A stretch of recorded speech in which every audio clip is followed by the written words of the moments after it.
Lahat. Kami nga pala ang Manila Music. Ang mga pala si Dime. Ako nga po pala si Mayeng ng Mariang Brutal at nagdito kami ngayong gabi. Hindi lamang para mangonsensya. Gamit ang musika, gusto ko lamang maghatid ng hustisya. Wala nang pakeme at drama, nasa balita ang ebidensya.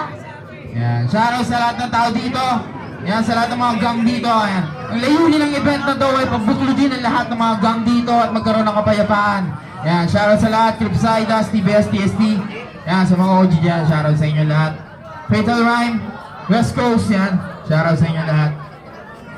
Bago kami magsimula, gusto muna namin sabihin sa lahat ng tao dito, lalong-lalo na sa mga galang-galang nating hurado na, malamang, isa ka sa mga nagtatanong kung bakit sa mahabang panahon, may mga ganitong eksena palit sa hanggang ngayon, mga palit naman ang mga pinatay, pagkatapos kinitanin nila ako sa hukay, may pero mga tao para ng mga demonyo na pakataling kumitin ng buhay. Ano ba nagtataka? Teka, narinig mo ba? Sa lahat ng hindi ka ba nagtaka? Narinig mo na ba hanggang ngayon wala pa rin ang hustisya na araw at gabi? Ay di ba nga na kanila makapit, ngunit sa kabila ng lahat dapat may pera ang kapalit. Bakit ba dito? Sa Pinas hindi marinig ang mga hinaing bakit? Mahal pa ang garot na may sakit kaya sa mapalibing. Hindi ko na malaman ako bakit bakit na rin ang magsasaka na siya mismo nagtatanim. Ngunit nakukulangan pa. Kasalanan nga ba ng tao kahit meron ang abilidad kung bakit sila nagsisilipad dahil walang oportunidad? Meron pa bang natitirang pag-asa ang ating bansa? Kung palaging may patayan at Pinoy ang may gawa. Meron pa bang natitirang pag-asa ang ating bansa? Kung palaging may patayan at Pinoy ang may gawa. Nakakahiya! Pag-play na yan, sir. Welcome to the PNP Special Action Force Training Branch. Mula sa isang ordinaryong tagapatupad ng batas, gagawin namin kayo isang makabagong mandirigma. Are you ready to die? Yes, sir!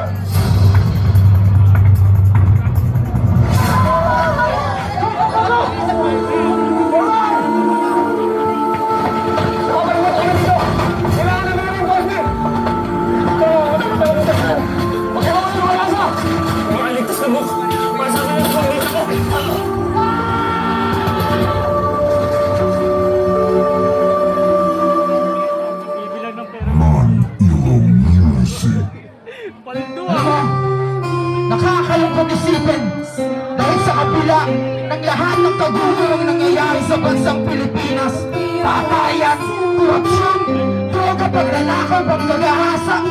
Nakakalungkot isipin dahil sa kabila ng lahat ng mga yan, bakit ang kapwa natin Pilipino ang may kasalanan? Di ba pwedeng pag-ibig at pagkakaisa na lang? Kung pwede lang.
Kapayapaan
upang Federasyon ng damdamin, oras na ata upang Galit na may tuluyan ni Sani ng isang tabi ang lahat, mga negatibo.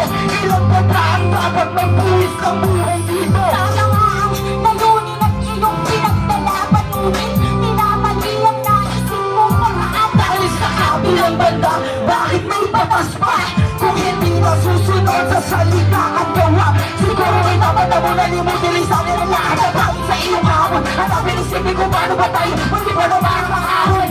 Magkaisa, ito aming hinaing.